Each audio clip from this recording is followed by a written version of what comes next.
Assalamualaikum warahmatullahi wabarakatuh. Sahabat sekalian yang insya Allah dirahmati oleh Allah, beberapa hari yang lalu saya sempat ditanya oleh salah seorang jamaah saya. Pertanyaannya begini, kalau memang Islam adalah agama yang cinta kepada kedamaian, kenapa kok dalam sejarah perkembangan Islam itu banyak terjadi peperangan?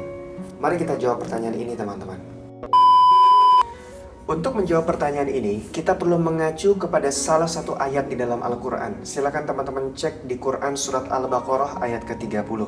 Di situ Allah berkata, A'udzubillahi minasyaitonirrajim, wa iz qala rabbuka lil malaikati inni ja'ilun fil ardi khalifah. Lihat jawaban dari para malaikatnya. Qalu ataj'alu fiha mayufsidu fiha wa yasfikud dima wa nahnu nusabbihuka wa nuqaddisu lak. Qala inni a'lamu ma la ta'lamun. Apa artinya, teman-teman? Ingatlah pada saat Allah berkata kepada para malaikat, aku hendak menjadikan khalifah di atas muka bumi dari kalangan manusia. Lalu para malaikat menjawab, wahai Allah, apakah engkau akan menjadikan khalifah dari kalangan makhluk yang sukanya berbuat dua kelakuan? Yang pertama, melakukan kerusakan. Yang kedua, menumpahkan darah. Lewat ayat yang singkat ini, kita bisa menarik sebuah kesimpulan sederhana, teman-teman semua, bahwa memang setiap manusia pada dasarnya memiliki kecenderungan, memiliki dorongan untuk melakukan pertahanan diri sehingga mereka bisa terlibat dalam peperangan. Kalau kita mengacu kepada kitab-kitab ulama, di situ dijelaskan bahwa memang manusia memiliki fitrah-fitrah dasar. Salah satunya disebut sebagai gorizatul baqo dan gorizah an-nau, naluri mempertahankan diri dan naluri mempertahankan orang-orang tercinta di samping mereka. Dua naluri ini yang menjadi motor penggerak utama bagi manusia untuk membela diri dia dan membela orang-orang tercintanya, sehingga sangat memungkinkan manusia itu terlibat dalam peperangan. Maka bukan Islam yang mendorong manusia untuk melakukan peperangan. Dorongan berperang justru lahir dari naluri manusia itu sendiri.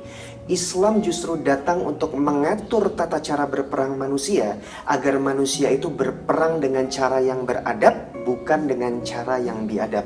Lewat Islam, Allah Subhanahu wa Ta'ala memberikan aturan-aturan dan tata cara dalam berperang agar setiap muslim berperang dengan cara-cara yang elegan, bukan dengan cara-cara yang tak berperi kemanusiaan.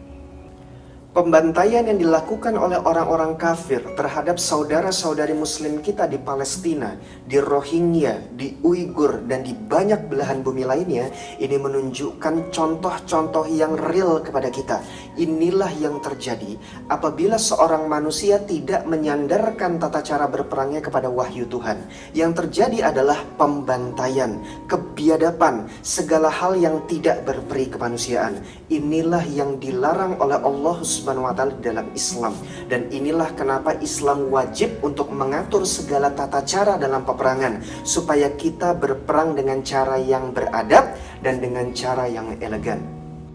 Lewat Rasulullah SAW, kita bisa melihat bagaimana kemuliaan orang muslim dalam berperang karena mereka menyandarkan segalanya kepada syariat Allah Subhanahu wa Ta'ala. Pada saat Rasulullah SAW setelah menaklukkan kota Mekah lewat peristiwa Futuhat Mekah, maka Rasulullah SAW datang kepada masyarakat kafir kota Mekah. Pada saat itu, masyarakat kafir kota Mekah sangat menggigil ketakutan. Takut Rasulullah SAW akan memerintahkan bala tentaranya untuk menyakiti mereka, seperti halnya mereka menyakiti para sahabat pada saat Rasulullah dan para sahabat ada di Mekah. Tapi apa yang dilakukan Rasulullah? Yang dilakukan oleh Rasulullah berpidato, fa'innahum mutulaqo. Kalian semua saat ini dibebaskan. Kalian diperbolehkan untuk memeluk agama manapun, dan kalian tidak akan dipaksa untuk memeluk kepada Islam. Masya Allah, inilah kemuliaan Islam. Inilah kemuliaan pada tata cara berperang yang kita sandarkan kepada syariat Allah Subhanahu wa Ta'ala. Pada saat Rasulullah SAW hendak melebarkan sayap dakwahnya ke negeri-negeri Arab selain Mekkah dan Madinah, Rasulullah pun senantiasa mendahulukan negosiasi damai. Yang dilakukan oleh Rasulullah adalah mengirimkan surat berisi pesan-pesan dakwah. Apa yang dilakukan oleh Rasulullah? Pertama, Rasulullah menyampaikan fa'aslim taslam. masuklah kalian kepada Islam maka kalian akan selamat. Apabila para pembesar negeri ini menolak menjadi seorang muslim, maka mereka masih diberikan pilihan kedua. Mereka tidak perlu menjadi muslim, tapi mereka tidak boleh menghalangi dakwah Islam sampai kepada masyarakat di negerinya.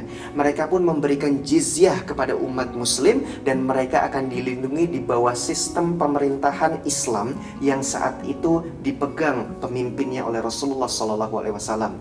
Kalau mereka tidak mau menjadi muslim, mereka pun tidak mau membayar jizyah dan tidak mau memberikan akses dakwah kepada masyarakatnya, maka tandanya mereka telah menghalangi dakwah Islam sampai kepada masyarakat negerinya. Inilah yang menjadi landasan peperangan, landasan jihad fisabilillah, yaitu dihalanginya dakwah sampai kepada masyarakat di negerinya. Kenapa? Karena dakwah Islam wajib untuk bisa sampai ke seluruh masyarakat di dunia. Inilah perintah dari Allah Subhanahu wa Ta'ala. Contoh terakhir itu dilakukan oleh seorang pemuda berusia 21 tahun pada saat dia menaklukkan kota Konstantinopel tahun 1453. Sultan Muhammad Al-Fatih terinspirasi dari kata-kata Rasulullah SAW pada saat Rasul menaklukkan kota Makkah. Maka yang disampaikan oleh Sultan Muhammad Al-Fatih di depan masyarakat kota Konstantinopel di gereja Hagia Sophia adalah kata-kata fa'innahum mutlaqo. Kalian dibebaskan, kalian boleh memilih agama manapun, tidak ada paksaan untuk memeluk agama Islam. Harta kalian terjaga, rumah kalian terjaga, silahkan kalian beraktivitas seperti biasa. Inilah kemuliaan dalam Islam. Inilah kemuliaan dalam berperang lewat cara-cara Islam. Islam mengatur tata cara peperangan supaya berperang kita tidak biadab melainkan beradab. Maka apa yang bisa kita simpulkan dari jawaban ini teman-teman semua? Bahwa Islam memang adalah agama yang sangat cinta kepada kedamaian. Tapi Islam tidak memperbolehkan pemeluknya menjadi manusia yang pengecut teman-teman semua. Kenapa? Karena dakwah Islam ini wajib untuk sampai kepada seluruh manusia yang ada di atas muka bumi. Apabila dakwah Islam dihalangi oleh orang-orang yang tidak suka kepada Islam, maka jalan terakhir adalah dengan melakukan jihad fisabilillah teman-teman semua. Maka tidak ada kemenangan terbaik selain kemenangan yang ada di tangan Islam. Tidak ada kekuatan terbaik selain kekuatan yang ada di tangan Islam. Dan tidak ada kepemimpinan dunia yang terbaik selain kepemimpinan dunia di tangan Islam. Sekian penjelasan dari saya, mudah-mudahan ada banyak manfaat yang teman-teman bisa dapatkan. Wabillahi taufik wal hidayah. Wassalamualaikum warahmatullahi wabarakatuh.